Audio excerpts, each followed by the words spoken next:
Everyone and good morning सभी को। उम्मीद करता हूँ मेरी वॉइस प्रॉपर आ रही होगी सभी तक। एक बार कंफर्म कर देंगे।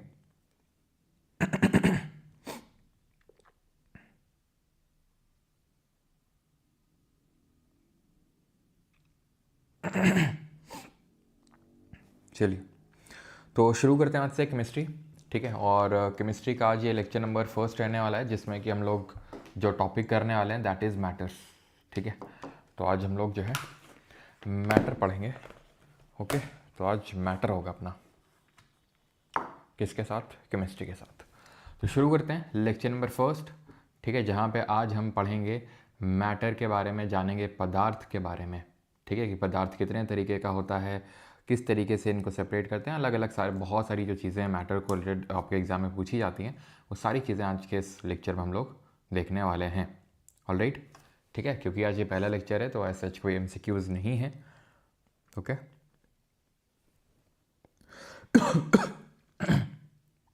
मैटर हो गया परमाणु। मैटर अभी हुआ नहीं है, अभी होगा, है ना।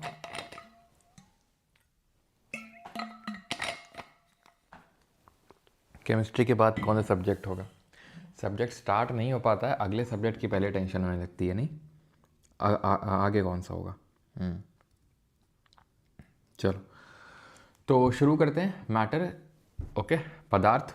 मैटर यानी पदार्थ होता क्या है? It is anything that has mass and takes up space, जिसमें कि कुछ द्रव्यमान होता है और जो स्थान घेरता है।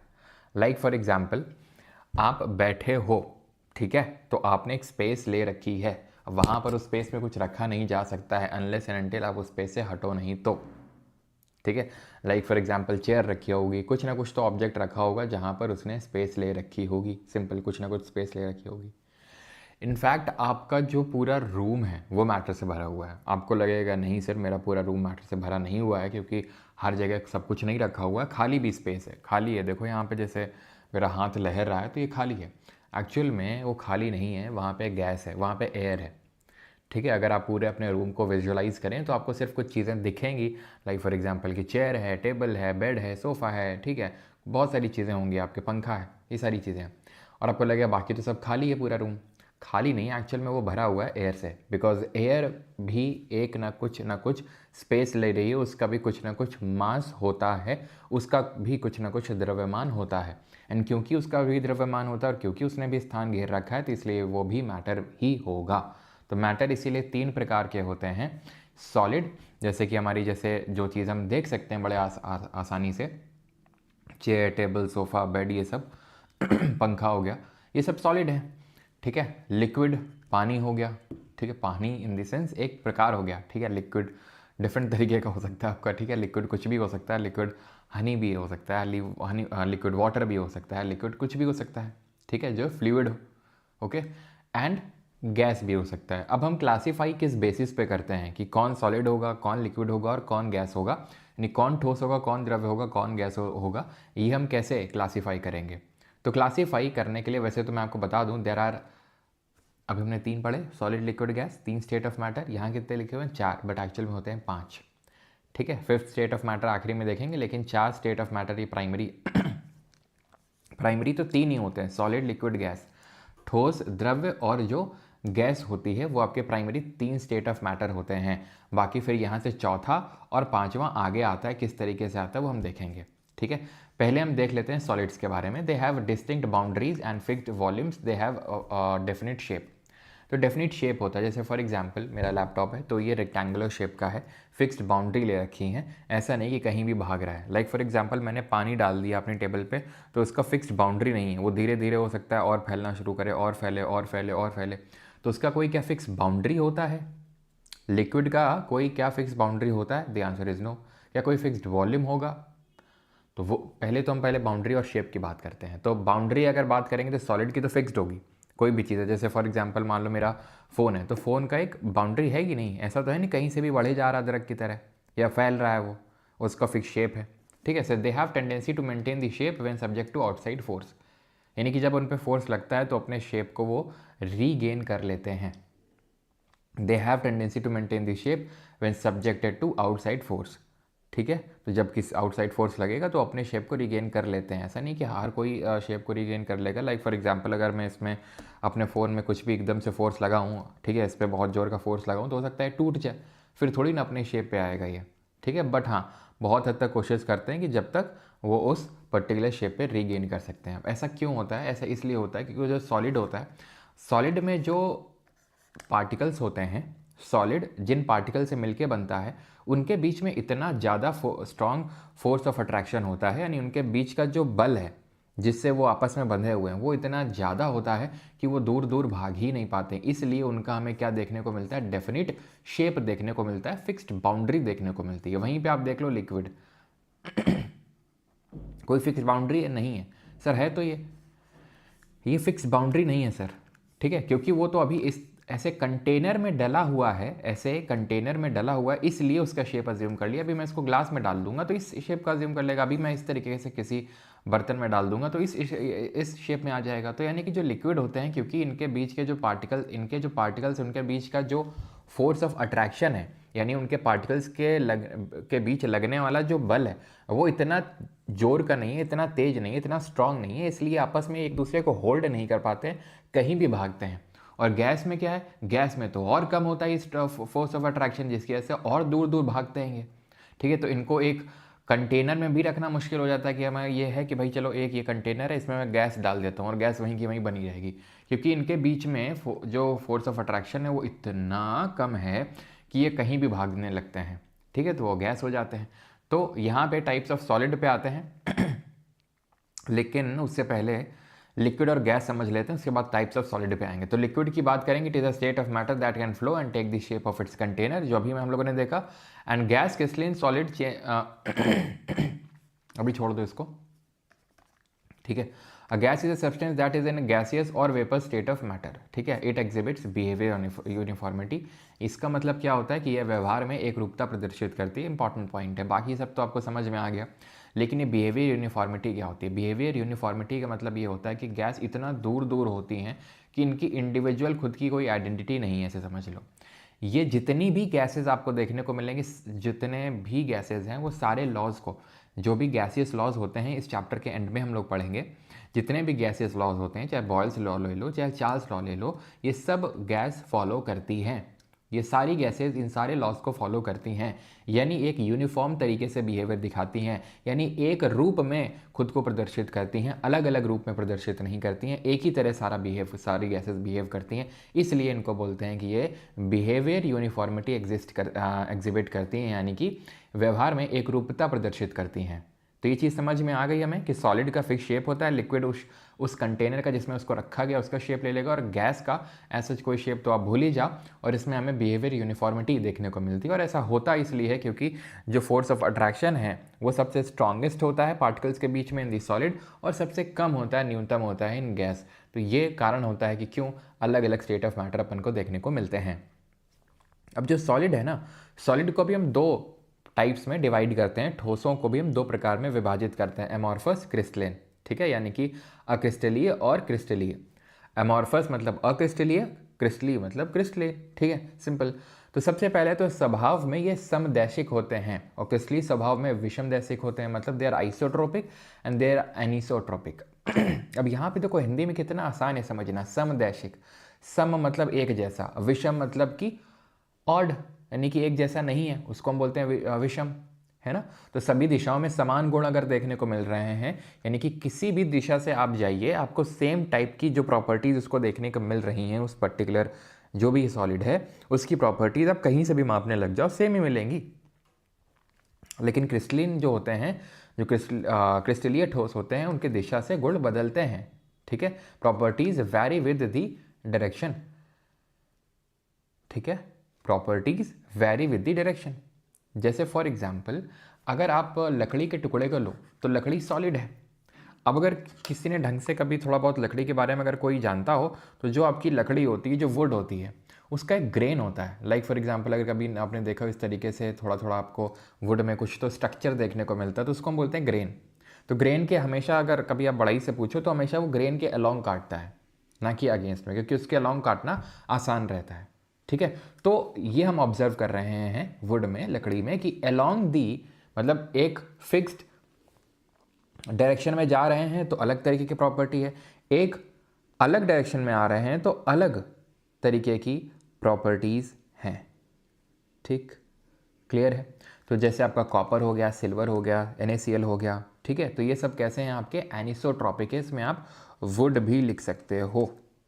ठीक, वहीं अगर बात करेंगे जो ग्लास हो गया, रबर हो गया, प्लास्टिक हो गया, इनमें आप किसी भी डायरेक्शन से आप इनकी प्रॉपर्टीज़ को मेजर करेंगे, किसी भी डायरेक्शन से वो आपको सेम ही मिलेगी। इसीलिए इनको समदैशिक और इनको विषमदैशिक बोलते हैं, आइसोट्रॉपिक एंड एनिसोट्रॉपिक। इनका इर्रेगुलर शेप होता है, इनका डेफिनिट शेप होता है। ये स्यूडो सॉलिड्स होते हैं। स्यूडो सॉलिड का मतलब, स्यूडो का मतलब क्या होता है? फॉल्स। जैसे कि आपने पढ़ा था बायोलॉजी में स्यूडोसिलोमेट्स। हाँ, स्यूडोसिलोमेट कौन थे, क्यों? हु आर स्यूडोसिलोमेट्स, किनको बोलते थे?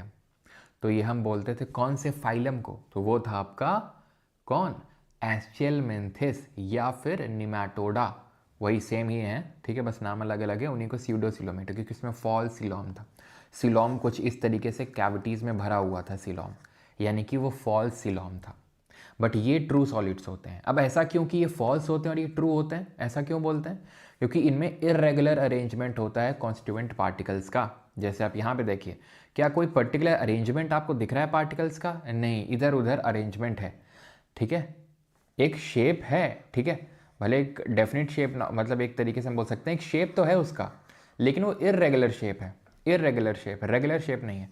बट यहाँ पर अगर आप देखोगे तो बहुत ही आपको रेगुलर शेप देखने को मिल रहा है, यहाँ पर रेगुलर शेप देखने को मिल रहा है, और पार्टिकल्स रेगुलर मैनर में अरेंज्ड हैं, इसीलिए उस सॉलिड का शेप भी रेगुलर है क्रिस्टलिन में। एमॉर्फस में क्या हो रहा है? एमॉर्फस में ये फॉल्स सॉलिड है बिकॉज यहाँ पर इरेगुलर अरेंजमेंट है, और क्योंकि इरेगुलर अरेंजमेंट है तो इनका शार्प मेल्टिंग पॉइंट नहीं होता है, और क्रिस्टलिन वालों का शार्प मेल्टिंग पॉइंट होता है। What do we mean by sharp melting point?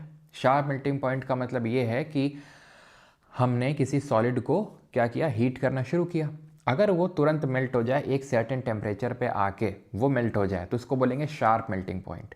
लेकिन वो एक पर्टिकुलर पॉइंट पे आके मेल्ट नहीं, वो धीरे धीरे क्या हो रहा है? सॉफन हो रहा है। सॉफन का मतलब वो एक तरीके से मुलायम हो रहा है। उसको हम भाई सॉलिड को हीट करेंगे तो वो हल्का होगा। क्यों हल्का होगा? क्योंकि ये जो पार्टिकल्स के जो बीच का जो डिस्टेंस है, जो इनके बीच के लगने वाले इंटरमोलिकुलर फोर्सेस ऑफ अट्रैक्शन है, वो टूटने लगेंगे, वो धीरे धीरे वीक पड़ने लगेंगे, इसलिए धीरे धीरे वो ये पिघलने से लगेंगे ये। तो अगर धीरे धीरे से पिघल रहे हैं, एक सिर्फ फिक्स पॉइंट पे नहीं पिघल रहा है, तो उसको हम बोलेंगे कि इनके पास कोई शार्प मेल्टिंग पॉइंट नहीं है कि मैं बोल दूं कि भाई इस पर्टिकुलर टेम्परेचर पे ये मेल्ट कर जाएगा। तो ऐसे सॉलिड्स को एमॉर्फस सॉलिड कहा जाता है, यानी कि अक्रिस्टलीय ठोस कहा जाता है। उदाहरण मैंने आपको बता दिए हैं, आई होप आपको ये क्लियर होगा कि एमॉर्फस होते हैं आपके आइसोट्रोपिक और क्रिस्टलिन होते हैं आपके एनिसोट्रोपिक। ठीक है, क्लियर है? ओके। ये कब से क्लास होने लगा? आप इन्फॉर्म पहले से नहीं करवाए थे? बात तो सही है, इन्फॉर्म तो नहीं हुआ था, लेकिन कोई नहीं, अभी हो रहा है तो फिर हो ही रहा है।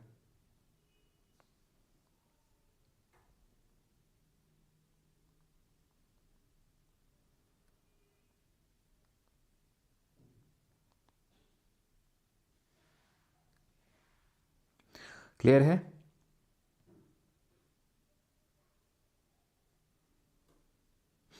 ओके।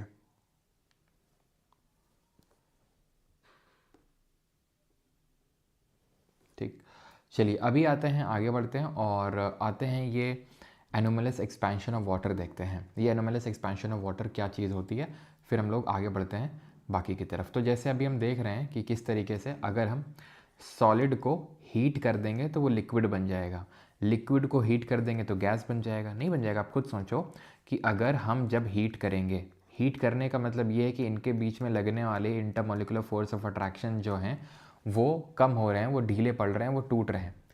एंड क्योंकि वो टूट रहे हैं, जो इंटरमोलिकुलर फोर्सेस ऑफ अट्रैक्शन हैं वो यहाँ पे क्या हो रहा है? टूट रहे हैं, धीरे धीरे वीक हो रहे हैं, तो वो लिक्विड बनेगा। और अगर और आप इसको वीक कर दोगे तो वो गैस बन जाएगा। जैसे कि बर्फ़ है, तो बर्फ़ को आपने गर्म करना शुरू किया तो वो लिक्विड में पानी बन गया। पानी को आप गर्म करोगे तो वो गैस बन जाएगा, वाष्पीकरण हो जाएगा उसका, है ना।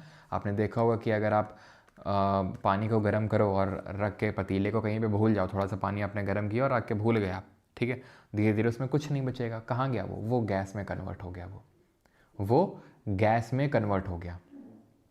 वैसे तो ये हम आगे केमिस्ट्री में पढ़ेंगे कि किस तरीके से इसने एक एक्स्ट्रा हीट ली जिसको हम लेटेंट हीट बोलते हैं, लेकिन उस पर अभी हमें नहीं जाना है।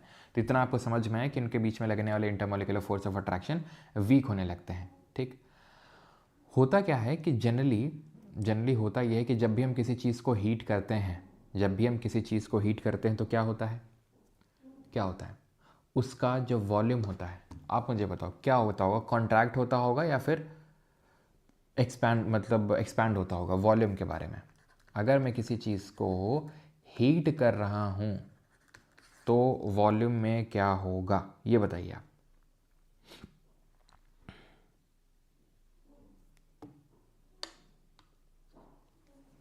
चलो, तो जब भी हम हीट करते हैं,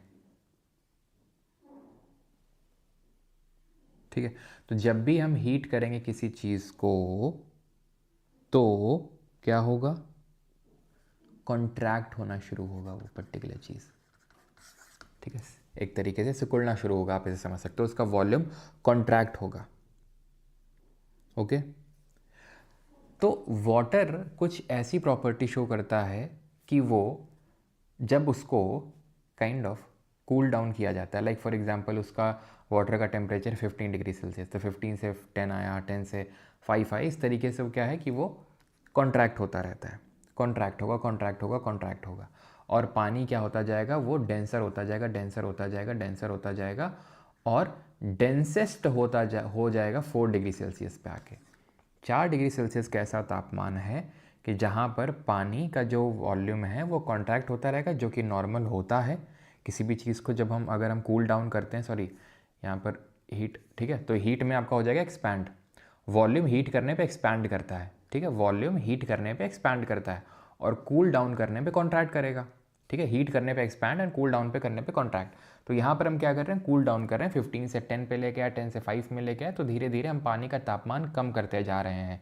इसकी वजह से पानी का जो वॉल्यूम है वो कॉन्ट्रैक्ट होता रहेगा, जो कि नॉर्मल है, कोई ऐसा विचित्र बात नहीं है। और डेंसिटी क्या होती जाएगी, बढ़ती जाएगी, वॉल्यूम घटता जाएगा तो डेंसिटी बढ़ती जाएगी। लेकिन 4 डिग्री सेल्सियस पे कुछ अजीब होता है पानी के साथ। क्या होता है कि इसका वॉल्यूम कॉन्ट्रैक्ट ना होके एक्सपैंड होने लगता है, वॉल्यूम कॉन्ट्रैक्ट ना होके एक्सपैंड होने लगता है और डेंसिटी बढ़ने की बजाय घटने लगती है। वॉल्यूम और डेंसिटी का हमेशा उल्टा ही मामला चलता है, यानी कि इनका इन्वर्स रिलेशन होता है। डेंसिटी आपको पता होना चाहिए, फिजिक्स में भी पढ़ेंगे हम लोग, मास अपॉन वॉल्यूम। तो अगर वॉल्यूम घट रही है तो डेंसिटी बढ़ेगी और अगर वॉल्यूम बढ़ रही है तो डेंसिटी घटेगी, ये आपको पता होना चाहिए। तो हम जैसे जैसे टेम्परेचर को कम कर रहे हैं तो क्या हुआ, 4 डिग्री सेल्सियस तक डेंसिटी बढ़ती गई और वॉल्यूम घटता गया। अब इसके बाद 4 डिग्री सेल्सियस के बाद कुछ विचित्र हुआ ये कि अब पानी जो है कॉन्ट्रैक्ट करने के बजाय एक्सपैंड होना शुरू हुआ और इसकी डेंसिटी कम होना शुरू हो जाएगी। यानी हम बोल सकते हैं कि 4 डिग्री सेल्सियस पे इसकी मैक्सिमम डेंसिटी होगी, घनत्व पानी का। तो इसी वजह से जैसे यहाँ पे जो आप देख पा रहे हैं, आपने देखा होगा कि जब भी कोई तालाब, जैसे जम्मू कश्मीर वगैरह में, लद्दाख वगैरह में, जैसे लद्दाख में एक फ्रोज़न लेक पे मैराथन होती है, सुना आपने, फ्रोज़न लेक पे मैराथन होती है। काफ़ी लोग पानी पे, जो तालाब होता है उस पर चलते हैं सर्दियों के टाइम पे। क्यों? क्योंकि ऊपर की सतह जो है पूरी जम चुकी हुई होती है। तो क्या आपने कभी सोचा कि पानी नीचे से क्यों नहीं जम रहा है? क्योंकि नीचे, ऊपर तो ठीक है, ऊपर के बजाय नीचे से जमना चाहिए, क्योंकि नीचे ज़्यादा काइंड ऑफ ठंडा होगा। तो ऊपर से ही क्यों जम रहा है, नीचे से क्यों जमना नहीं शुरू हो रहा है? और कई बार ऐसा भी होता है कि पता चला पैर रखा, हल्की सी पतली सी लेयर थी बर्फ़ की और पैर घुस गया आपका पूरा, ठीक है, और पानी में आप घुस गया पूरा। तो ऐसा इसलिए ही होता है एनोमलस एक्सपेंशन ऑफ वाटर की वजह से। एनोमलस एक्सपेंशन ऑफ वाटर क्या है? देखो, एक्सपेंशन ऑफ वाटर हो रहा था जब वाटर क्या हो रहा था, 4 डिग्री सेल्सियस। देखो सिंपल, वाटर को जब हम किसी भी चीज़ को कूल डाउन करते हैं तो कॉन्ट्रैक्ट हो भी रहा था वो, लेकिन 4 डिग्री सेल्सियस के बाद वो एक्सपैंड करना शुरू कर दिया, एक्सपेंशन ऑफ वाटर शुरू हो गया। और ये एनोमलस है। एनोमलस का मतलब है विचित्र। जो नॉर्मल कुछ होता है उससे अगर कुछ उल्टा होने लगे तो उसको एनोमली बोला जाता है, एनोमलस बोला जाता है। नॉर्मली कि भाई सूरज, ठीक है, सन राइजेस फ्रॉम ईस्ट, लेकिन वो वेस्ट से राइज कर जाए तो उसको हम एनोमली बोलेंगे, एनोमलस बोलेंगे। कि जो होता है नॉर्मल, ठीक है, जो रीति का रिवाज है उसके अगेंस्ट अगर तुम चल रहे हो, लाइक भाई नॉर्मल क्या है, नॉर्मल ये है कि भाई सेम कास्ट में मैरिज करो, ठीक है। लेकिन अगर आप मान लो इंटरकास्ट कर लो तो वो क्या हो जाएगी, एक एनोमली हो जाएगी, आप ऐसे समझ लो, ठीक है। तो यहाँ पर वाटर को करना था क्या, कॉन्ट्रैक्ट, लेकिन वो एक्सपैंड करने लगा 4 डिग्री सेल्सियस के बाद, और ये एनोमलस है, ये विचित्र घटना है। तो एनोमलस एक्सपेंशन ऑफ वाटर बोलते हैं इसको, ठीक। तो होता क्या है कि पानी जैसे ही तापमान कम होता है, तापमान कम होता है, तापमान कम होने से क्या हो रहा है, वाटर कॉन्ट्रैक्ट हो रहा है, भारी हो रहा है, तो भारी पानी नीचे जाता जाएगा, भारी पानी नीचे जाता जाएगा। अब 4 डिग्री सेल्सियस तक ही भारी होगा, डेंसेस्ट पानी 4 डिग्री सेल्सियस तक होगा। उसके बाद क्या हो रहा है, उसके बाद वो एक्सपेंशन हो रहा है, तो उसका बाद जो हल्का वाला पानी है जो ऊपर यहाँ पे आ गया, ठीक है, वो 4 डिग्री सेल्सियस से जब फर्दर कूल डाउन होगा तो एक्चुअल में वो भारी ना होकर वो क्या करेगा, एक्सपैंड करेगा, तो वो फैल जाएगा पूरा।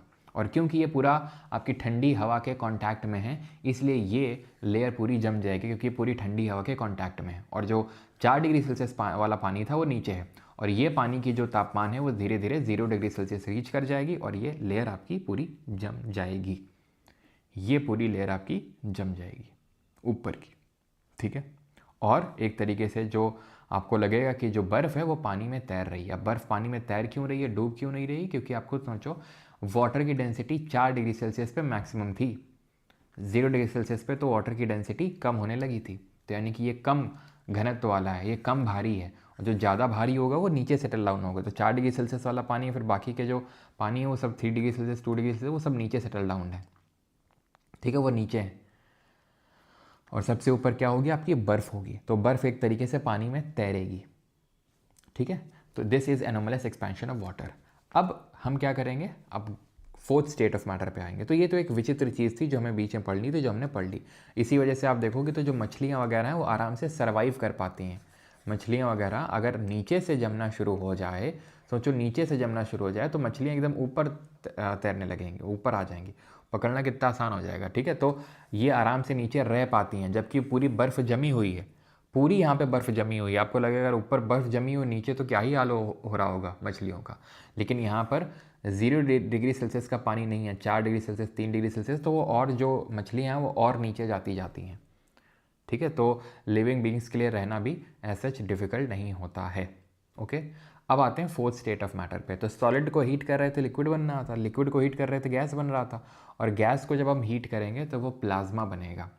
It is the fourth state of matter, ठीक है। प्लाज्मा एक आयनित गैस है जिसमें सकारात्मक और नकारात्मक रूप से आवेशित कणों की संख्या लगभग समान होती है, ठीक है। तो प्लाज्मा क्या है, plasma is the fourth state of matter. ये हमारा प्लाज्मा क्या है, चौथा पदार्थ का अगर हम देखें तो चौथा रूप है ये, ठीक है, चौथी अवस्था है ये। A plasma is an ionized gas with रफली equal number of positively and negatively charged particles. तो जब गैस को हम बहुत ज़्यादा हीट कर देते हैं तो वो आयनाइज हो जाती है। गैस को भी अगर हम हीट कर दें बहुत ज़ोर का, बहुत ज़्यादा अगर हम उसको हीट कर दें तो क्या होगा, उसमें आयोनाइजेशन हो जाएगा, उसके आयंस बन जाएंगे, उसमें हमें इलेक्ट्रॉन्स देखने को मिलेंगे, ठीक है। पॉजिटिवली चार्ज पार्टिकल्स भी देखने को मिलेंगे, नेगेटिवली चार्ज पार्टिकल्स भी देखने को मिलेंगे, और इसीलिए ये इलेक्ट्रिसिटी कंडक्ट करने लगता है। और क्योंकि इलेक्ट्रिसिटी कंडक्ट करने लगता है इसीलिए प्लाज्मा को अलग अलग जगहों में यूज़ किया जाता है। जैसे कि आपने देखा होगा जो नियॉन लाइट्स होती हैं वहाँ पर प्लाज्मा का यूज़ किया जाता है, ठीक है। इनफैक्ट आप इसको जो मेडिसिनल पर्पसेज हैं वहाँ पर भी यूज़ किया जाता है। मेडिसिनल पर्पस में कहाँ पर यूज़ किया जाता है, तो सेंसिटाइज करने के लिए काफ़ी सारी चीज़ों के। अगर आप कभी डेंटिस्ट के पास जाओ तो वो कुछ तो लाइट यूज़ करेगा, आप में से पता नहीं कितने लोगों ने एक्सपीरियंस किया है।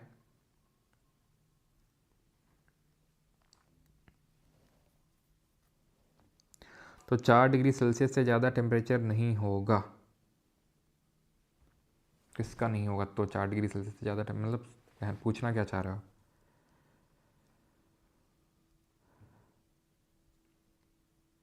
कल ही गया था डेंटिस्ट के पास, तो जनरली आप देखोगे तो वो ब्लू कलर की लाइट या तो यूज़ करेंगे, है ना, या तो रेड कलर की यूज़ करते हैं। तो कई बार वो सेंसिटाइज करने के लिए ही यूज़ करी जाती है मेडिसिनल पर्पसेस से। नियॉन लाइट्स में इनका यूज़ किया जाता है। जो हमारा पूरा सन है, जो है फिर जितने भी स्टार्स हैं ना, सन इज़ ऑल्सो अ स्टार, ये हम लोग ज्योग्राफी में पढ़ चुके हैं, आज से हज़ारों साल पहले की बात है अगर आपको याद हो। तो ये सब में प्लाज्मा होता है, क्योंकि इनमें इतनी ज़्यादा हीट होती है कि जो गैस है वो आयनाइज हो जाती है, और जब आयनाइज हो जाती है गैस तो वो ग्लो करती है। ये इसी प्रॉपर्टी का यूज़ करके इनको नियॉन लाइट में यूज़ किया जाता है, ठीक है। और स्टार्स वगैरह में भी आपको प्लाज्मा, जितने भी आपको ग्लोइंग चीज़ें दिख रही हैं जिनकी खुद की लाइट है, वो एक्चुअल में प्लाज्मा है। It can be produced in laboratory by heating a gas to an extremely high temperature. Stars are made up of plasma, जो कि फोर्थ स्टेट ऑफ मैटर है। कंपैरिजन कर लेते हैं डिफरेंट स्टेट्स हो, तो स्टेट्स ऑफ मैटर में पहले सॉलिड है, लिक्विड है, गैस है। इंटरमोलिकुलर जो फोर्स ऑफ अट्रैक्शन है वो सबसे हाईएस्ट होगा, ठीक, सॉलिड में। गैसेज में लोएस्ट होगा, और लिक्विड में अगर बात करेंगे तो बीच का है तो मीडियम होगा, ठीक है। देन क्योंकि इनके बीच में लगने वाला जो फोर्स ऑफ अट्रैक्शन है वो हाईएस्ट है, इनके बीच में लगने वाला जो इंटरमोलिकुलर फोर्सेस ऑफ अट्रैक्शन है वो कैसा है, एकदम तगड़ा है, बहुत ज़्यादा है, हाईएस्ट है ना। देख रहे हो कितना क्लोजली पैक्ड है ये। तो इनके बीच में स्पेस बहुत कम होगी, लो होगी।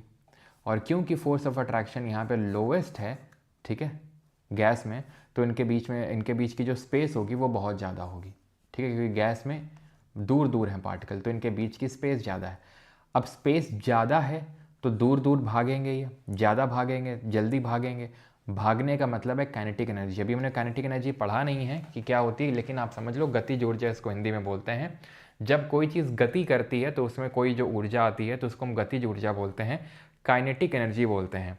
तो गैस में जो काइनेटिक एनर्जी है वो हाईएस्ट होती है, क्योंकि पार्टिकल्स दूर दूर हैं, जल्दी जल्दी भागेंगे। सॉलिड में एकदम क्लोजली पैक्ड है तो जाने का उनको स्कोप नहीं, तो लोवेस्ट होगा, और लिक्विड में मीडियम, ठीक है। और वही मूवमेंट को लेके, जो मूवमेंट है तभी काइनेटिक एनर्जी आती है, ठीक है। अब आते हैं फिफ्थ स्टेट ऑफ मैटर पे, यानी कि पदार्थ की पांचवी अवस्था, जिसको हम बोलते हैं बोस आइंस्टाइन कंडेंसेट, BEC, ठीक है, बोस आइंस्टाइन कंडेंसेट। ये फिफ्थ स्टेट ऑफ मैटर होती है।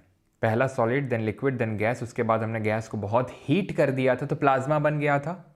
अब अगर इसी गैस को हम बहुत ज़्यादा कूल डाउन कर देंगे, बहुत एकदम ठंडा कर देंगे, कितना ठंडा कर देंगे, एब्सोल्यूट ज़ीरो टेम्परेचर तक। एब्सोल्यूट ज़ीरो का मतलब होता है 0 केल्विन। एब्सोल्यूट ज़ीरो का मतलब क्या होता है, 0 केल्विन, या फिर अगर डिग्री सेल्सियस में बात करें तो -273.15 डिग्री सेल्सियस। तो जब गैस ऑफ बोसॉन्स को एट वेरी लो डेंसिटी, तो डेंसिटी बहुत कम रखनी पड़ती है जो भी गैस को हम लेंगे, और उसको अगर बहुत जोर का कूल डाउन कर दिया जाए एब्सोल्यूट ज़ीरो में, यानी 0 केल्विन, या फिर जिसको हम टेम्परेचर कन्वर्जन किस तरीके से किया जाता है वो भी सीखेंगे, ठीक है, आप उसकी चिंता ना करें। तो बस अभी समझ लें कि केल्विन से अगर डिग्री सेल्सियस में जाना होता है तो 273 घटाना होता है, तो 0 में 273 घटाओगे तो -273 ही मिलेगा, ठीक है। किस तरीके से फ़ारेनहाइट में कन्वर्जन होता है वो सभी भी पढ़ेंगे, वो कन्वर्जन अभी मेन टॉपिक नहीं है। मेन टॉपिक ये है कि हम किस तरीके से गैस से बना रहे हैं fifth state of matter, BEC, that is Bose Einstein condensate. तो जब गैस के पार्टिकल्स कॉल्ड एज बोसॉन्स जो एट एक्सट्रीमली लो डेंसिटीज़ को कूल डाउन कर देंगे एब्सोल्यूट ज़ीरो टेम्परेचर पे, तो बोसॉन्स मिल जाएंगे अपने को। या फिर जो पार्टिकल्स हैं, ठीक है, वो एकदम एक तरीके से जो गैस के पार्टिकल हैं क्या है, एकदम इकट्ठा हो जाएंगे, ऐसे गुच्छे में इकट्ठा हो जाएंगे वो, ठीक है, ऐसे गुच्छे में इकट्ठा हो जाएंगे, और उनको हम बोलेंगे बोसॉन। ओरिजिन कहाँ से हुआ नेम का, अगर हम उत्पत्ति की बात करें, the term boson refers to the name of doctor Satyendra Nath Bose. तो डॉक्टर सत्येंद्र नाथ बोस फिजिसिस्ट थे जिन्होंने सबसे पहले बोसॉन का कॉन्सेप्ट दिया था। इन्होंने एक पेपर पब्लिश किया था सत्येंद्र नाथ बोस ने, ठीक है, और वो पेपर जो उन्होंने 1924 में पब्लिश किया था, आइंस्टाइन को भेजा, ठीक है, और 1925 में आइंस्टाइन उस पेपर का यूज़ करके प्रेडिक्ट किया था कि हाँ, फिफ्थ स्टेट ऑफ मैटर भी एग्जिस्ट कर सकता है अगर हम किसी गैस को एट वेरी लो डेंसिटी में कूल डाउन कर दें एब्सोल्यूट ज़ीरो टेम्परेचर पे। क्योंकि तब लैबोरेटरी में इस तरह की कंडीशंस बना पाना मुश्किल था ही नहीं, ठीक है। इसी वजह से इन लोगों ने ऐसे बना के नहीं दिखा पाए थे, या चाहे डॉक्टर सत्येंद्र नाथ बोस जी हों या अल्बर्ट आइंस्टाइन जी हों, ये लोग बना के नहीं दिखा पाए थे।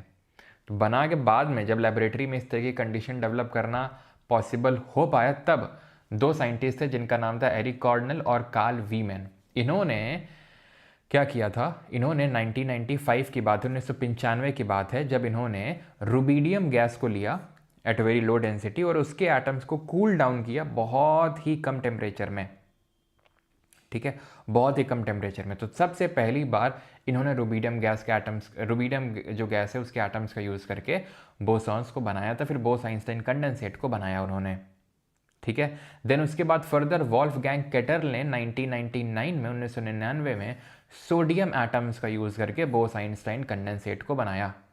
ठीक है, वैसे ये BEC का मतलब बोस-आइंस्टाइन कंडेंसेट ही है, दोबारा उसमें कंडेंसेट लगाने की वैसे ज़रूरत तो नहीं है। ठीक है, तो एरिक कॉर्नेल और कार्ल वीनमैन ने रुबिडियम एटम से 1995 में और वॉल्फगैंग केटल ने सोडियम एटम्स का 1999 में, और फिर इन तीनों लोगों को एक साथ नोबेल प्राइज़ दिया गया फिजिक्स में 2001 में 2001 में, वॉल्फगैंग केटल, एरिक कॉर्नेल और कार्ल वीनमैन को। ठीक है, देन आते हैं अभी change in state of matter पे, यानी पदार्थ की अवस्था में किस तरीके से परिवर्तन आता है। यहाँ तक क्लियर है आपको?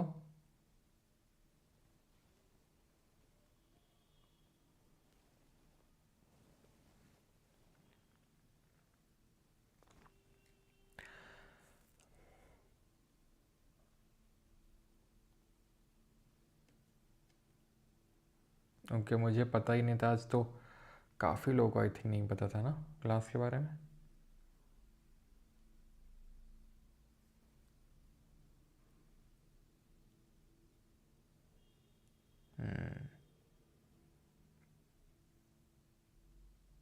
चलो, तो अभी आते हैं changes in state of matter पे, कि किस तरीके से एक मैटर को दूसरे में कन्वर्ट करते हैं। ठीक है, और उसको बोलते क्या है। तो अगर लिक्विड वेपर में चेंज हो रहा है, यानी liquid is getting converted into gas, liquid gas में कन्वर्ट हो रहा है, तो उसको हम वाष्पीकरण बोलते हैं, इवेपोरेशन बोलते हैं। क्या बोलते हैं? इवेपोरेशन बोलते हैं। This happens at boiling point of liquid. Liquid के बॉइलिंग पॉइंट का मतलब है वो पॉइंट, वो टेम्परेचर जहाँ पे लिक्विड बॉयल करना शुरू कर दे, तो उसको हम बोलते हैं वाष्पीकरण, इवेपोरेशन। ठीक है, evaporation of nail polish remover, खैर उस पर भी अभी मतलब क्या, नेल पॉलिश रिमूवर जैसे आपने देखा होगा, तो आप अगर उसको अपने पाम्स में रखो, आप अपने हथेली पे रखो, तो वो तुरंत इवेपोरेट हो जाता है और आपको ठंडा ठंडा लगता है। आपने नोटिस किया है? ऐसा क्यों होता है? ऐसा इसलिए होता है क्योंकि, और वो लिक्विड तुरंत गैस में कन्वर्ट हो जाता है। ऐसा इसलिए होता है क्योंकि वो, जैसे आपने अपने हथेली पे नेल पॉलिश रिमूवर डाला है ना, नेल पॉलिश रिमूवर डाला, आपने नोटिस किया होगा कि जब वो आप डालते हो तो एकदम से गायब हो जाता है और आपको ठंडा ठंडा लगता है। होता है कि नहीं है? तो ऐसा होता है। ऐसा इसलिए होता है क्योंकि जब आपने उसको अपने हाथ में डाला, ठीक, तो उसने आपकी हाथ की हीट को, आपके जो हाथ की हीट थी उसको यूज़ करके उसने अपना फेज़ चेंज कर लिया, या मैटर का स्टेट चेंज कर लिया। वो लिक्विड से गैस हो गया, क्योंकि वो ऐसा है कि उसको ज़्यादा टेम्परेचर की नीड ही नहीं है गैस में कन्वर्ट होने की। जैसे आप पानी हाथ में डालो, पानी तो नहीं गैस में कन्वर्ट हो जाएगा, लेकिन वो इतना वॉलेटाइल नेचर का होता है कि डालते ही वो तुरंत हल्की सी हीट लेता है आपके हाथ से, और वो तुरंत वाष्पीकरण हो जाता है। और क्योंकि उसने आपके हाथ से हीट ले ली, आपके हथेली में जो हीट थी उसको ले लिया, इसलिए आपका हाथ में ठंडा ठंडा लगता है, ठंडे ठंडा का एहसास होता है, क्योंकि उसने आपकी हाथ की हीट ले ली। ठीक, देन अगर हम बात करेंगे, इवेपोरेशन बोलते हैं इसको। इवेपोरेशन कब ज़्यादा होता है, कब कम होता है, वो समझने की आवश्यकता थोड़ी सी, यानी what are the favourable conditions for the evaporation, यानी वाष्पीकरण के लिए अनुकूल परिस्थितियाँ क्या होती हैं। तो सबसे पहला है तापमान बढ़ाना। तापमान बढ़ने पे क्या होता है, टेम्परेचर इंक्रीज़ करने पे क्या होता है। सिंपल सी बात यह है कि अगर आपने पतीले में कुछ रखा है, आप नॉर्मल टेम्परेचर पे उसको हीट कर रहे हैं, गर्म हो रहा है।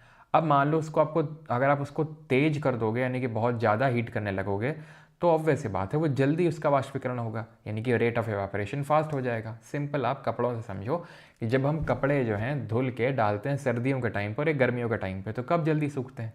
गर्मियों के टाइम पे। अभी थोड़े दिन बाद तो इतनी ज़्यादा धूप पड़ेगी कि आप बाहर कपड़े डालना ही बंद कर दोगे, आसपास इधर कहीं डाल दोगे, ताकि ज़्यादा धूप ना लगे, नहीं तो आपके कपड़ों का जो टेक्सचर है वो ख़राब हो जाएगा, रंग उड़ जाएगा, है ना। आप डरते हो, फिर इतना ज़्यादा धूप पड़ता है और तुरंत आधे घंटे नहीं लगते हैं, आधे घंटे में कपड़े सूख जाते हैं। और लेकिन वही सर्दियों में पूरे दिन पड़े रहते हैं, नहीं सूखते हैं। क्यों? क्योंकि टेम्परेचर ज़्यादा होता है। सरफेस एरिया, ठीक है, सरफेस एरिया इंक्रीज़ कर दो तो जल्दी से रेट ऑफ एवापोरेशन हो जाएगा। सिंपल, आपको ही पता है कि जैसे आप एक बाल्टी में पानी रखो, ठीक है, एक बाल्टी में आपने, या फिर आप ऐसे समझ लो कि आपने एक गिलास में पानी लिया, ठीक है, रखा, और ये आपने एक थाली में पानी रख दिया, तो वैसे बात है कि जो थाली वाला है पानी, वो क्योंकि उसमें सरफेस एरिया ज़्यादा है, क्षेत्रफल ज़्यादा है, पृष्ठीय क्षेत्रफल ज़्यादा है, जिसके सतह क्षेत्र ज़्यादा होने की वजह से क्या होगा कि पार्टिकल्स दूर दूर बिखर जाएंगे और उनका जल्दी रेट ऑफ एवापोरेशन हो जाएगा। आप अभी रख दो धूप में, ठीक है, इसमें एक ठीक है, तेज धूप हो, आप ग्लास में रखो पानी और थाली में रखो, तो आपको ही पता है बेसिक सी चीज़ है, उसमें क्या मैं डिटेल में पढ़ाऊँ आपको। ठीक है, विंड स्पीड अगर मैं बढ़ा दूँ तो भी रेट ऑफ इवापोरेशन इंक्रीज़ हो जाता है। ऐसा क्यों होता है? जैसे फॉर एग्जांपल आप नॉर्मल डे में कपड़े टांगो बाहर, ठीक है, और एक दिन जब बहुत हवा चल रही है तो जिस दिन हवा चल रही है उस दिन जल्दी कपड़े आपके सूखते हैं। या फिर जब बरसात का टाइम होता है तो आप नोटिस करते हो कि आप क्या करते हो कि बरसात हो रही है, बाहर बारिश हो रही है, तो बाहर तो कपड़े डाल नहीं सकते हो, तो आप क्या करते हो, अपने रूम पे पंखा चला के कपड़े डाल देते हो। करते हो ऐसा? पंखा क्यों चलाते हो? ताकि विंड स्पीड इंक्रीज़ हो। विंड स्पीड से ही लेना देना है इसका, ठीक है, क्योंकि जब तेज़ हवा लगेगी तो रेट ऑफ एवपोरेशन ज़्यादा होगा। उसके पीछे का भी रीज़न है जो मैंने आपको ज्योग्राफी में पहले बताया था आपको। क्या? कि सिंपल सी बात यह है कि जब आप क्या करेंगे, पंखा चलाएंगे, तो उस गीले कपड़े के आसपास की जो गीली हो गई हवा है, गीली क्यों हवा है? क्योंकि भाई पानी जो आपके कपड़ों में है वो सूखा होगा, तो वो एयर में चला गया होगा। वो हल्के से कपड़े जब सूखे होंगे तो जो कपड़े के आसपास की जो एयर है वो मॉइस्ट हो गई होगी। पंखा चलाओगे तो ये मॉइस्ट एयर रिप्लेस हो जाएगी ड्राई एयर से, तो सूखी हवा आएगी उसके आसपास, देन वो गीली होगी, वो फिर हटेगी, तो इस तरीके से वो साइकिल चलता रहता है। ह्यूमिडिटी इंक्रीज होने पे, ह्यूमिडिटी क्या है, ज्योग्राफी में पढ़े थे, amount of water vapour present in the atmosphere, यानी कि हमारे वायुमंडल में कितना वाटर वेपर है, कितनी वाष्पीकरण है, कितना जल वाष्प है, उसको बोलते हैं ह्यूमिडिटी, है ना। जब गर्मियों के टाइम पे आप देखोगे जब धूप पड़ती है तो इतनी चिपचिपी गर्मी होती है, नहीं होती, एकदम मन नहीं होता कुछ करने का, चिपचिपी गर्मी होती है। क्यों? क्योंकि हमारे एयर में बहुत ज़्यादा वाटर वेपर आ चुका है, और जब बहुत ज़्यादा वाटर वेपर पहले से ही है तो पानी का जो वाटर है वो वेपर में क्यों जाना चाहेगा, क्यों कन्वर्ट होगा? क्योंकि एयर बोलेगी भाई मुझे चाहिए ही नहीं पानी, मैं पहले से ही फुल हूँ, मैं पहले से ही भरी पड़ी हूँ, तो मुझे पानी और मैं कहाँ होल्ड करूँगी। जैसे कि यहाँ पर मान लो कपड़ा मैंने टांग दिया और पानी हवा में पहले से बहुत मॉइस्चर है, तो वो इससे ज़्यादा मॉइस्चर होल्ड ही नहीं कर सकती, तो भाई कहाँ से कपड़ा सूखेगा मेरा। तो इसीलिए जब ह्यूमिड डे होता है तो वहाँ पर कपड़े थोड़े से कम जल्दी सूखते हैं। तो यानी कि टेम्परेचर इंक्रीज़ करने पर बढ़ेगा, सरफेस एरिया इंक्रीज़ करने पे बढ़ेगा, विंड की स्पीड इंक्रीज़ करने पे बढ़ेगा, लेकिन ह्यूमिडिटी इंक्रीज़ करने पे एक्चुअल में डिक्रीज़ होता है। क्या? Rate of evaporation. I hope आप समझ गए होगे। इवापोरेशन के बाद आते हैं अब कंडेंसेशन यानी संघनन पे। तो इवापोरेशन है लिक्विड इनटू वेपर, और कंडेंसेशन क्या है, वेपर इनटू लिक्विड। यहाँ पे क्या था, लिक्विड इनटू गैस, यहाँ पे क्या है, गैस इनटू लिक्विड। यहाँ गैस कन्वर्ट हो रही है लिक्विड में, this is called as condensation. Example के तौर पे ड्यू और फॉग, ज्योग्राफी में बहुत डिटेल में हम लोगों ने देखा था कि किस तरीके से जो कोहरा पड़ता है, जो कुहासा होता है, जो शबनम यानी कि जो ओस की बूंदें होती हैं, सब कंडेंसेशन के फॉर्म्स हैं। जहाँ पे एक्चुअल में क्या होता है कि जो गैस है वो लिक्विड में कन्वर्ट हो गई है। जैसे कि जो ड्रॉपलेट आप देखते हो, है ना, ड्रॉपलेट आप देखते हो ना लीफ में, ये कौन से टिश्यूज़ हैं, ये लीफ के वेन्स होती हैं। इन वेन्स में कौन से टिश्यूज़ होते हैं, कौन से ऊतक होते हैं, ज़रा बताइए। तो आप नोटिस करते हो कि किस तरीके से यहाँ पे पत्तियों में या फिर हार्ड ऑब्जेक्ट्स में आपको देखने को मिलती हैं बूंदें। ऐसा क्यों होता है? क्योंकि इवापोरेशन कब हो रहा है, इवापोरेशन लिक्विड से गैस में हो रहा है, यानी कि इसको हमें हीट करना पड़ा होगा। जब हम सॉलिड को हीट करते हैं तो लिक्विड बनता है, लिक्विड को हीट करते हैं तो गैस बनती है, यही होता है। और जब, ठीक है, इसी तरीके से होता है। लेकिन अगर मैं गैस को कूल डाउन कर दूं तो वो लिक्विड बन जाएगा, तो वही हो रहा है, इवापोरेशन का उल्टा है। गैस को अगर मैं कूल डाउन कर दूं, भाई लिक्विड को हीट करने पे गैस बन रहा है, तो गैस को कूल डाउन करने पे लिक्विड बनेगा। इसीलिए जो हमारा सर्दियों में क्या होता है, मैंने आपको पूरा ये ज्योग्राफी में एक्सप्लेन किया था कि सर्दियों में लंबी जब रात होती है तो लंबी रात में अर्थ के हमारे नज़दीकी जो लेयर होती है, एयर होती है, अर्थ के नज़दीकी जो एयर की लेयर होती है वो बहुत ठंडी हो जाती है। वो बहुत ठंडी हो जाती है तो जितना भी वहाँ पे उस एयर में वाटर वेपर था वो, या फिर जो गैस के फॉर्म में है, वो तुरंत लिक्विड में कन्वर्ट हो जाता है। अब लिक्विड में कन्वर्ट होगा अगर किसी पार्टिकल के अराउंड, जैसे कि डस्ट पार्टिकल स्मोक, तो वो कोहरा बन जाता है, फॉग। और अगर कोई सॉलिड ऑब्जेक्ट जैसे कि पत्ती है, तो पत्ती बहुत ठंडी हो गई, ठीक है, कोई भी सॉलिड ऑब्जेक्ट है, जैसे कि कार के आपने देखे होगे जो विंडशील्ड होते हैं, दरवाजे होते हैं कार के, वहाँ पर बहुत सारी ओस जमा हो जाती है। क्यों?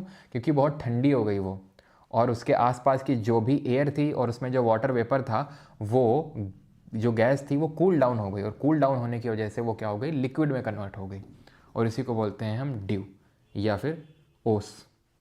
ठीक है, क्लियर है? ओके। स्क्लेरेनकाइमा होगा, यस।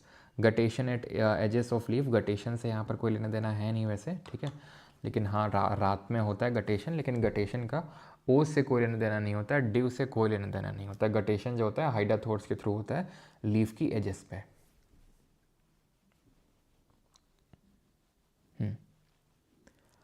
ठीक है, वॉइस में क्या कोई इशू है, वॉइस में कम आ रही है? ठीक है, अब आते हैं सब्लिमेशन पे। तो हमने लिक्विड को गैस में कन्वर्ट कर लिया, गैस को लिक्विड में कन्वर्ट करवा लिया। अब कन्वर्ट करते हैं सॉलिड को सीधा गैस में।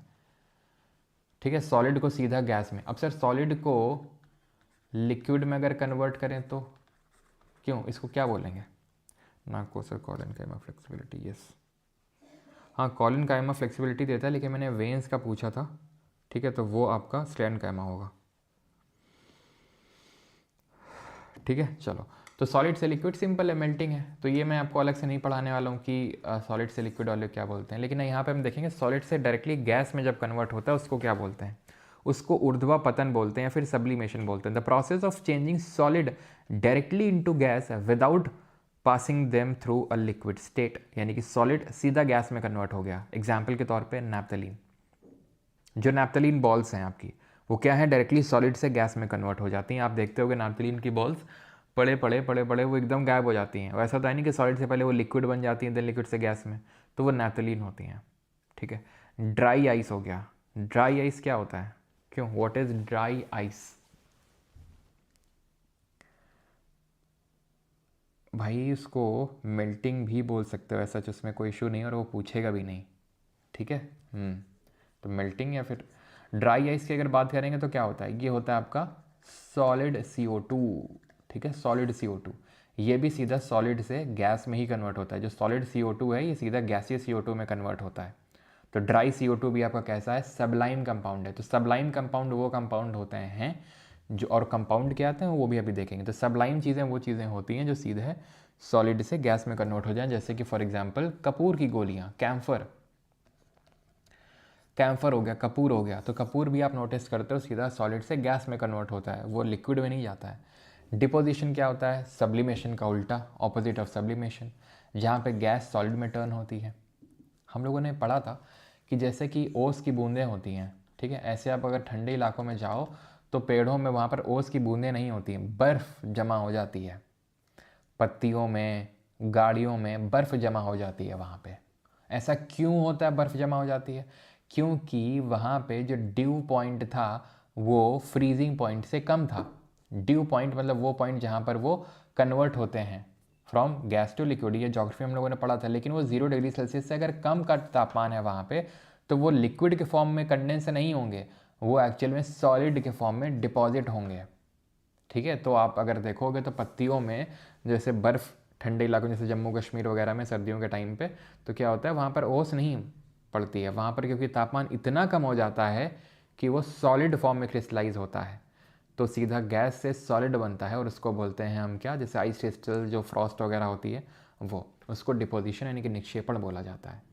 ठीक है, तो अगर सॉलिड से लिक्विड हो रहा है मेल्टिंग, लिक्विड से सॉलिड हो रहा है फ्रीजिंग, ये मैंने आपको नहीं पढ़ा है, सिंपल है, पूछेगा भी नहीं आपसे। सॉलिड से लिक्विड जा रहा है, मेल्ट हो रहा है, पिघल रहा है, लिक्विड से सॉलिड जा रहा है, आपका फ्रीज हो रहा है। ठीक है, देन लिक्विड से गैस जा रहा है, इवेपोरेशन, गैस से लिक्विड आ रहा है, कंडेंसेशन। सॉलिड से सीधा गैस जा रहा है, सब्लिमेशन, गैस से सीधा सॉलिड आ रहा है, डीसब्लिमेशन या फिर डिपोजिशन बोलते हैं इसको। ठीक, क्लियर है? ये तो हम देख ही चुके हैं कि फेवरेबल कंडीशंस क्या होती हैं इवेपोरेशन के लिए। अब आते हैं यहाँ पे, ठीक है, यानी कि एलिमेंट क्या होता है, कंपाउंड क्या होता है, मॉलिक्यूल क्या होता है ना। ये बेसिक्स जो हमारी केमिस्ट्री होती है क्लास 9th 10th की, जहाँ पर हमें एलिमेंट कंपाउंड पढ़ना सिखाया जाता है, जो हम लोग ग्रेजुएशन करके भी निकल आते हैं, फिर भी नहीं समझ आया ना नीलम जी, तो ज्योग्राफी क्लास देखिए। ठीक है, अगर नहीं समझ में आया कि किस तरीके से ये गैस से सॉलिड बना, तो ज्योग्राफी में मैंने डिटेल में पढ़ाया है। ठीक है, क्या पूछ रहे हो, फाइंड मो, क्या स्टार्टिंग से पूछ रहे हो?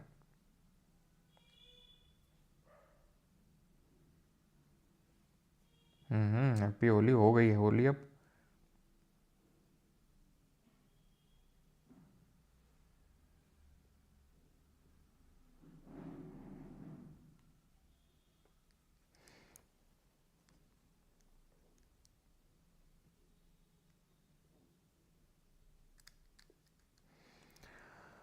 हाँ हाँ, ओके, आर्ट्स बैकग्राउंड है बेटा, देखो रोना नहीं है, आर्ट्स बैकग्राउंड है, ये बैकग्राउंड है, वो ग्राउंड है, पूरा समझ में आएगा, ठीक है। आर्ट्स बैकग्राउंड है तो थोड़ा सा एक्स्ट्रा पुश करना पड़ेगा, वही है कि अगर आपने पीछे से स्टार्ट लिया तो आपको तेज़ भागना पड़ेगा अगर आप लोगों के बराबरी में आना चाहते हैं तो। ओके, है भाई टॉपिक्स, बोलने फैट मैंने टॉपिक नहीं, कुछ भी मतलब है, पहला ही टॉपिक है ये, कुछ भी लिख दो। चलो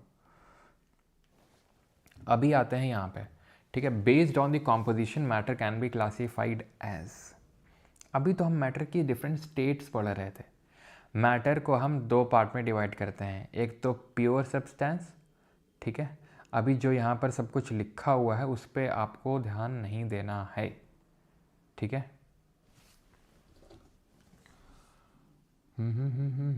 आज के लिए इतना ही रखा जाए क्या, मतलब मुझे दिक्कत नहीं है क्योंकि थोड़ा सा टॉपिक बड़ा है एंड काफ़ी लोग मैं देख रहा हूँ कि आज उनको पता नहीं चला है क्लास का, जितना कि मुझे समझ में आ रहा है। काफ़ी लोगों को आज की क्लास के बारे में पता नहीं चला है, क्योंकि शायद मैं भी इन्फॉर्म करना भूल गया या फिर मैं करवा दूँ। देखो क्योंकि ये लेक्चर दो पार्ट में तो डिवाइड होगा, मैं लेट मी टेल यू, ठीक है।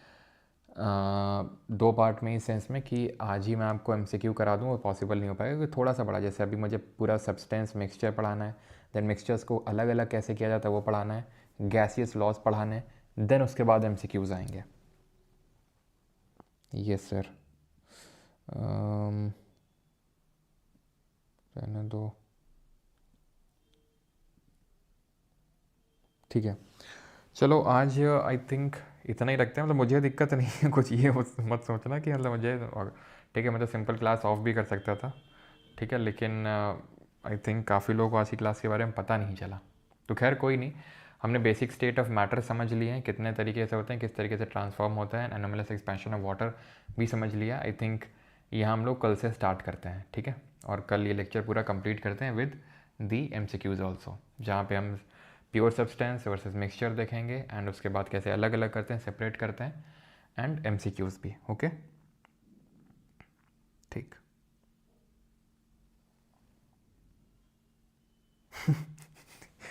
बोल रहा है भांग नहीं उतरी सर जी, अभी तो सब घूम रहा है। हाँ नहीं हमें पता है बेटा, पता है हमें।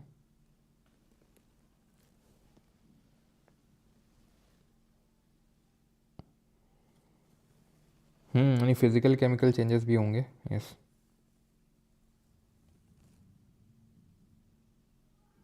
नोटिफिकेशन नहीं आया था क्या क्लास का आज? तो नहीं कंटिन्यू करना तो मैं करवा दूँ, सच कुछ इशू नहीं है, ठीक है, कर लेते हैं तो, ठीक है। ये सारी चीज़ें हैं, एलिमेंट, कंपाउंड, पूरा मिक्सचर, ओके, यहाँ तक करना होगा अपने को, ठीक है, यहाँ तक फिर, ठीक है, एटलीस्ट यहाँ तक तो करना होगा।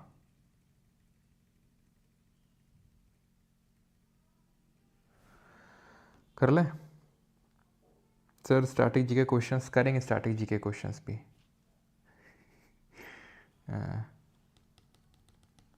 चलो कंटिन्यू कर लेते हैं, ठीक है, कल से वो कर लेंगे नहीं तो, ओके। चलो तो सबसे पहले based on the composition matter can be classified as, यानी संरचना के आधार पर पदार्थ को इस प्रकार से वर्गीकृत किया जाता है, प्योर सब्सटेंस और मिक्सचर, ठीक है। भाई एक बार डिसाइड कर लो, ठीक है, मैं बार बार नहीं वो कर पाऊँगा, आप कंटिन्यू सर होगा।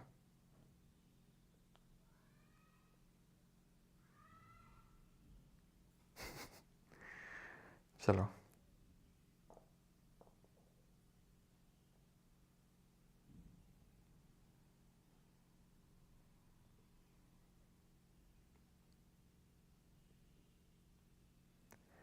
नो नो नो आज रहे, चलो ठीक है आज रहने देते हैं, आज काफ़ी लोग नो नो बोल रहे हैं, ठीक है। तो नो तो ठीक है, लेकिन आपको पता है कि फोक डांस वाला लेक्चर आपका डला है कि अभी कि नहीं डला है एप्लीकेशन पे? क्यों? 4.0 बैच में, चलो आज के लिए रहने देते हैं, ठीक है, क्योंकि इतना बड़ा है आपका लेक्चर तो आज तो वैसे भी पूरा नहीं हो पाएगा, ठीक है, तो कल करेंगे। फोक डांसेस का लेक्चर डाला है कि नहीं बैच में?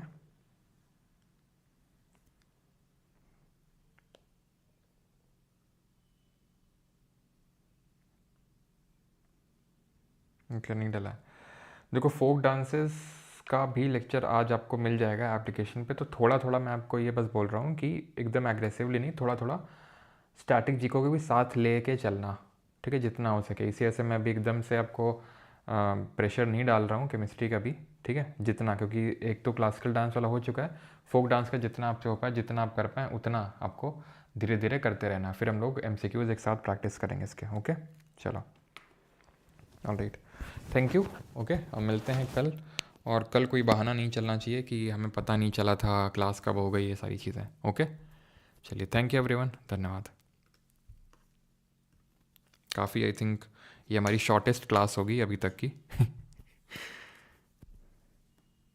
चलो, थैंक यू, थैंक यू।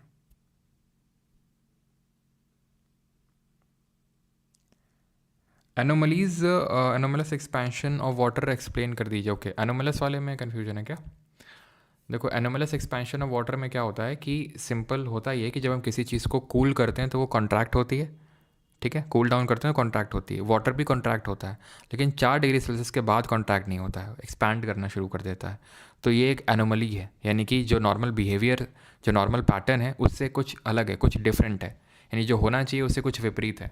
तो उसको हम बोल रहे हैं एनोमलस एक्सपेंशन ऑफ वाटर। और 4 डिग्री सेल्सियस पे होके, मतलब जब 4 डिग्री सेल्सियस हो जाता है पानी का टेम्परेचर, उसके बाद वो क्या करता है, जब उसके बाद हम उसको कूल डाउन करते हैं तो वो कॉन्ट्रैक्ट होने के बजाय एक्सपैंड करने लगता है, ठीक है। तो जो, क्योंकि 4 डिग्री सेल्सियस आते आते तक वाटर कॉन्ट्रैक्ट भी कर रहा है और उसकी डेंसिटी बढ़ रही है, तो जो पानी भारी होगा वो नीचे सेटल डाउन होता जाएगा, ठीक है। तो जैसे 5 डिग्री सेल्सियस वाला भारी होगा तो 5 डिग्री सेल्सियस वाला नीचे आ गया, फिर 4 डिग्री सेल्सियस वाला भारी है तो वो नीचे आ गया, इस तरीके से, ठीक है।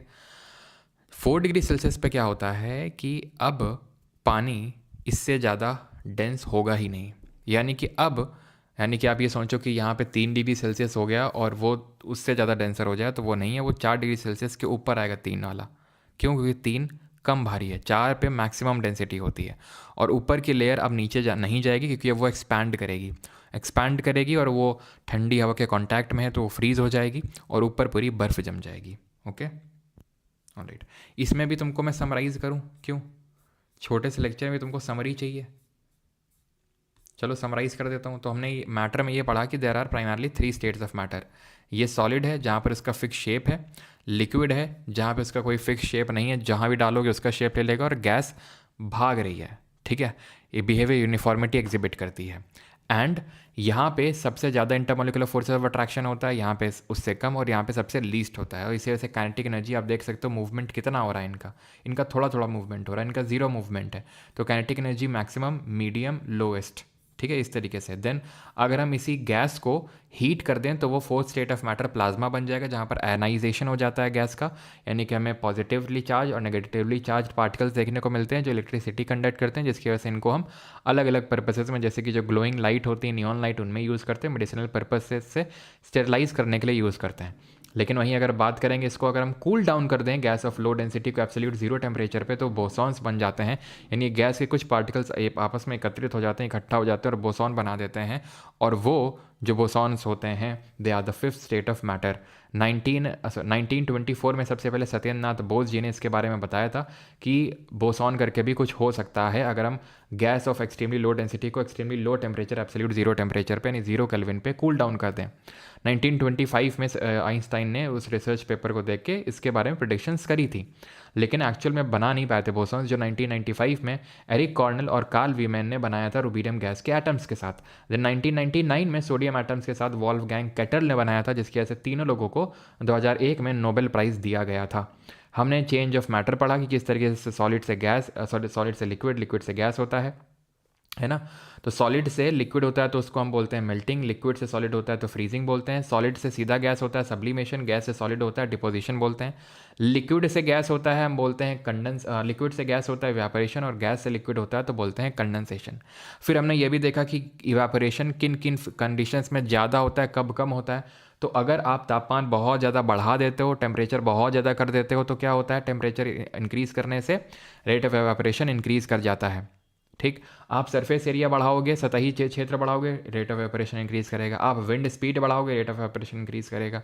आप कपड़ों से इमेजिन कर लिया करो कि कपड़े कब जल्दी सूखेंगे, और अगर ह्यूमिडिटी ज़्यादा होगी तो एवापोरेशन का जो दर है वो कम होता जाएगा। ये होता है इवापोरेशन किन किन कंडीशंस में ज़्यादा होता है। अब हम कल स्टार्ट करेंगे प्योर क्या होता है और इम्प्योर क्या होता है, ठीक है। तब तक धीरे धीरे थोड़ा थोड़ा आप स्टैटिक का भी मटेरियल लेते चलेंगे। आई होप आपने क्लासिकल डांस अलग कर लिया होगा, आपको मिलेगा आज फोक डांस का भी। तो जितना हो पाए, ठीक है, 3-4 स्टेट ही कर लेना, लेकिन थोड़ा बहुत इसको करते जाना, ठीक है। अभी एक आज 3 बजे आपको वीडियो मिलेगा, ठीक है। आज 3 बजे वीडियो मिलेगा, उसको देख लेना। वो रिगार्डिंग इसके है कि भाई काफ़ी लोगों को डाउट रहता है कि स्टैटिक जीके में कितना डीप में पढ़ना है, कितना डीप में जाने की ज़रूरत है स्टैटिक जीके में। तो वो पहला वीडियो देख लेना वो, ठीक है। तो जो भी मैंने आपको बैच में लेक्चर्स आपको मिलेंगे, उसमें आप ये नोटिस करेंगे कि उसमें जो फोक डांस के भी मिलेंगे तो उसमें वीडियोस पड़े हुए हैं उन फोक डांसर्स के, मोस्टली जो इंपॉर्टेंट वाले हैं। तो जो मैंने पढ़ाया है तो कहाँ पे होता है, ठीक है, कहाँ पे होता है, प्लस कौन सी ट्राइब उसको परफॉर्म करती है, कहाँ पे होता है, कौन सी ट्राइब उसको परफॉर्म करती है, और साथ ही साथ कुछ जो इंपॉर्टेंट चीज़ें हैं साथ ही साथ, जैसे उसमें वीडियो मैंने दे रखा है, वीडियो लगा रखा है, ठीक है, एडिटिंग के थ्रू, जिससे कि आपको कुछ चीज़ें जो अलग चीज़ें हैं यानी कि एक्स्ट्रा चीज़ें वो भी याद हो जाएं। क्योंकि डीप में सीजीएल टीयर 1 में बहुत डीप में पूछा था, नो डाउट, लेकिन क्वेश्चन ये है कि आप कितना डीप पे जाओगे। उतना डीप में जाने के बाद भी क्या क्वेश्चन आपसे बन ही जाएगा? The answer is no. क्योंकि डेप्थ में कहाँ किस फोक डांस में, क्योंकि आप एक एक स्टेट में, क्लासिकल डांस में मैं डीप जाऊँ तो समझ में भी आता है कि हाँ 8 ही क्लासिकल डांसेस हैं, लेकिन एक स्टेट में इतने सारे एटलीस्ट कम से कम 5 फोक डांसेस तो होते ही हैं एक स्टेट में। अब उनमें सब में आप डीप में जाओगे तो 28 राज्य हैं, 8 यूटीज़ हैं, इंटू मल्टीप्लाई 5 करो, ठीक है, कितना होगा जाके। फिर फेस्टिवल के लिए भी सेम ऐसा करो। तो मेन सबसे प्राइमरी चीज़ तुम्हारी ये होनी चाहिए कि उस स्टेट के फेस्टिवल्स या फिर फोक डांसेस तुम्हें याद होनी चाहिए। कौन सी ट्राइब परफॉर्म करती है वो याद होना चाहिए, अगर ट्राइब है उसको लेके तो, और जो बहुत इंपॉर्टेंट फैक्ट है वो याद होना चाहिए। ये जब याद हो जाए तब तुम बोलना कि मुझे डीप में जाना है। उसके पहले तो तुम ये मुंह भी मत खोल देना मेरे सामने कि डीप में जाना है, डीप में करना है, ठीक है। क्योंकि डीप में करवाने में कोई प्रॉब्लम नहीं है, लेकिन जो आप चीज़ पढ़ ही ना सको, याद ही ना कर सको, रिवाइज ना कर सको, एग्जाम माहौल तक रिटेन ना रख सको, उसको पढ़ने का कोई मतलब नहीं बनता है। ध्यान रखना इस बात को, ठीक है। तो जितना बैच में आपको वीडियोस में मिलेगा उतना इनफ है, ठीक है। Enough in the sense, enough है सच कुछ नहीं है, लेकिन जो भी नए क्वेश्चंस पूछे गए हैं सीजीएल टीयर 1 में, तुमको लोग को लग रहा होगा कि सर 2 दिन से क्लासेस नहीं आई थी, 2-3 दिन से, है ना। तो मैं ऐसे कुछ खाली नहीं बैठा हुआ था, ठीक है। स्टैटिक जीके का जो भी पोर्शन है वो मैंने सब कुछ, ठीक है, काइंड ऑफ कंडेंस कर लिया। जो भी सीजीएल टीयर 1 में जो चीज़ें पूछी गई हैं, जो डीप में पूछी गई हैं, जो नई थी, ठीक है, तो वो मैं आपको वहाँ पे डिलीवर कर दूंगा अलग से, ठीक है। वो अलग से आपको डिलीवर हो जाएगा जो भी नई चीज़ें पूछी हैं, टीयर 1 में ही पूछी हैं, बाकी और किसी में नहीं पूछी हैं। चाहे मैं स्टेनो का पेपर उठा लूँ, चाहे सीपीओ उठा लूँ, चाहे सीएचएसएल उठा लूँ, मैंने सब देख लिया है, ठीक है। सीजीएल टीयर 1 बाकी जितने भी पेपर हुए हैं, रेलवे का सब कुछ, रेलवे का तो अभी मैं करवाऊँगा भी, ठीक है। अभी शायद संडे को सारे फोक डांस और फेस्टिवल। तो मेन मुद्दे की बात ये है कि जो भी नया पूछा गया पेपर है वो मैं आपको करवा दूंगा, डिलीवर कर दूंगा, लेकिन एक लिमिट होती है। आप फालतू में उस विशियस साइकिल में मत फंसिएगा, ठीक है। आप वो 3 बजे जो वीडियो डलेगा उसमें पूरा सुन लीजिएगा, आपको समझ में आ जाएगा मैं कहना क्या चाह रहा हूँ आपसे, ठीक है। कि वो 1-2 क्वेश्चन के पीछे मत भागिए, ठीक है। मेजॉरिटी जहाँ से 80% क्वेश्चंस आ रहे हैं, जो बनने लायक क्वेश्चंस हैं उनको बना के आइए, सिलेक्शन उसी से होगा। उन 1-2 एक्स्ट्रा क्वेश्चन से नहीं होता है, वो जो 1-2 की जो किसी से नहीं बन रहे हैं, तो उसके लिए हमें कोई नया सोर्स देख लें जाके कि अच्छा इस बुक से ये वाला क्वेश्चन आया है, ठीक है। This is a very wrong strategy कि आप अपना एक नया सोर्स लेके आ रहे हैं, हर एक के लिए एक नई बुक लेके आ रहे हैं। This is a wrong move. जब तक कि आपको जो आपने पढ़ रखा है वो अच्छे से ना याद हो जाए। आप खुद सोचिए, आप खुद मुझे बताइए कि कोई एक स्टेट है उसके आपको फोक डांसेज ही याद नहीं है पूरे, ठीक है। एक स्टेट के फोक डांसेज है पूरे 28 राज्यों के फोक डांसेज ही नहीं याद हैं, आप बोल रहे हैं कि मुझे डीप जाना है, तो आप मूर्खता कर रहे हैं ना। आपको पहले फोक डांसेज याद करो ना, फिर कौन सी ट्राई परफॉर्म करी वो याद करो ना, फिर डीप में जाना स्टार्ट करो ना, ठीक है। क्योंकि उसको कब तक याद कर सकते हो, अभी मैंने पढ़ा दिया तुम्हें, आज से 3 महीने बाद जब पेपर होगा क्या याद रख सकोगे? उत्तर ये है, मतलब क्वेश्चन ये है आपसे, ठीक है। तो यही क्वेश्चन आपको भी खुद से पूछना है। तो बाकी हम स्टार्टिंग के क्वेश्चंस करेंगे, आप चिंता ना करिए, ठीक है। जो भी आपको कंटेंट, क्योंकि देखिए लाइव क्यों नहीं ले रहा हूँ उसका भी कारण बता देता हूँ, ठीक है। क्योंकि फोक डांस का जो पूरा है एडिटिंग में वीडियो बना है, अब यहाँ एडिटिंग नहीं चला सकता हूँ। एडिटिंग इन दी सेंस कि जब मैं बोल रहा हूँ तो उसमें बोलते बोलते साथ साथ वीडियो भी चल रहे हैं उस डांस को परफॉर्म करते हुए वो, ठीक है। फेस्टिवल में भी अभी मैं एडिटिंग करवा रहा हूँ, तो वो लाइव में पॉसिबल नहीं हो पाता है, इसलिए वो रिकॉर्डिंग दी है, ये भी समझना, ठीक है। इसलिए वो दी है आपको रिकॉर्डिंग, क्योंकि उसमें बीच बीच में वीडियो है और वीडियो के थ्रू पढ़ने में आसानी, समझ, ट्रिक तो बता ही रखी है। और अगर आपको ऐसा है कि नहीं सर हमें पढ़ना है, तो स्टैटिक जीके की फ्री प्लेलिस्ट बनी हुई है चैनल पे, जाके वहाँ से आप देख सकते हैं। पूरा जो पहले बैच का मैंने लिया था, जो पहला वाला बैच हुआ था, उसका पूरा कंटेंट फ्री में यूट्यूब पे भी पड़ा हुआ है। अगर आप बैच में नहीं हो, वैसे बैच में हैं तो आपको मिलता रहेगा टाइम टाइम से। क्लासिकल डांस हो गया, तो उसमें तो ऐसा वीडियोज़ की ज़्यादा ज़रूरत होती नहीं, मेन ज़रूरत होती है आपका फोक डांसेज में और फेस्टिवल में। तो फोक डांसेज पूरा वीडियो के फॉर्म में ही आपको मिलेगा, सो दैट कि आपको आसान हो याद करने में, ठीक है। और डीप पे उतना ही जाएँ जितना जा सकते हैं, क्योंकि ऐसा नहीं होता है कि कोई एक रैंडम क्वेश्चन कहीं से भी बन गया और वो किसी ने सही कर दिया और आप सही नहीं कर पाए उसको, ठीक है। मेन सिलेक्शन वही लेके जाता है, ध्यान रखिएगा मेरे इस बात को, जो 80% चीज़ों पे फोकस करता है जो आपके कंट्रोल में है, ठीक है। रैंडम कोई out of the box question आ गया, उससे सिलेक्शन नहीं होता है, मैं आपको फिर से बता दूं, ठीक है। ऑलराइट।